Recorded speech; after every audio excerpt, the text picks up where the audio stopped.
எதிர்க்கட்சி தலைவர் உங்களுடைய தலைவர் பேசினார். நானும் தலைவர் பேசுகின்ற பொழுது பெரிய ஒரு பெட்டியும் தூக்கி கொண்டு வருகின்ற போது நான் நினைத்தேன் அவர் ஏதோ பெரிய விளையாட்டு காட்ட போகின்றார். பெரிய பெட்டியில் இருந்து ஏதோ ஒன்று வருகின்றதா என்று தேடி பார்த்தா வேற எதுவுமல்ல, சாரப்பாம்பை தவிர வேறு எதுவுமே வரவில்லை என்பதுதான் உண்மை.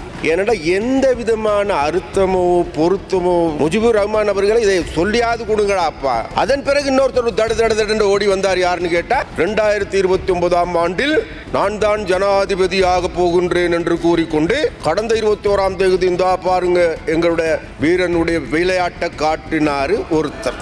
அப்ப அந்த ஆள் வந்த பிறகு என்ன சொன்னாரு, உண்மையில நாங்களும் பார்த்தோம் என்னன்னு கேட்ட வேற இதுல வந்த நிமிஷத்துல இருந்து வேற எந்த கதையும் கிடையாது. வெறுமையான ஒரு இனவாத வெறித்தனமான அல்லது ஒரு கசாப்பு கடைக்காரர் உடைய பேச்சுக்கள் மாதிரி தான் இருந்ததே தவிர உண்மையிலேயே மக்களுக்கான அல்லது மீன்பிடி துறைக்கான பேச்சுக்கள் அதில் உள்ளடங்கவில்லை என்பதை இந்த இடத்துல சொல்லும். அவர்கள் நினைத்து கொண்டு இருக்கின்றார்கள் தாங்கள் தான் அடுத்த இந்த நாட்டில் பெரிய ஆட்களாக மாறப்போகின்றோம் என்று கூறிக்கொண்டு இருக்கின்றவர்களுக்கு நாங்கள் ஒன்றை மாத்திரம் கூறி வைக்க விரும்புகின்றோம்.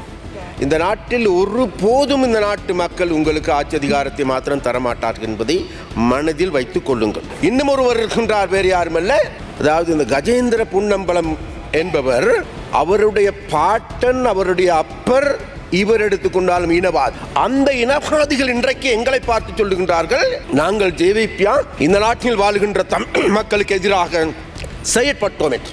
நான் கூறுகின்றேன், அந்த கஜேந்திரகுமார் பொன்னம்பலம் அவர்களுக்கு நாங்கள் ஒரு தடவை அல்ல 2 தடவைகள் இந்த நாட்டில் ஆயுதம் ஏந்தி போராடியவர். 2 தடவைகளும் எங்களுக்கு 80,000க்கு அதிகமான எங்களுடைய தோழர் தோழிகள் தலைவர்கள் படுகொலை செய்யப்பட்டார்கள். எந்த ஒரு தமிழ் குடிமகனாவது எந்த ஒரு முஸ்லிம் குடிமகனாவது அவன் தமிழன் என்ற காரணத்தினால் அவன் முஸ்லிம் என்ற காரணத்தினால் இனவாத அடிப்படையில் அவனது நிழலுக்காவது தீங்கு விளைவிக்காத கட்சி, அவனது நிழலுக்கு கூட தீங்கு விளைவிக்காத கட்சி தான் ஜேவிபி என்பது.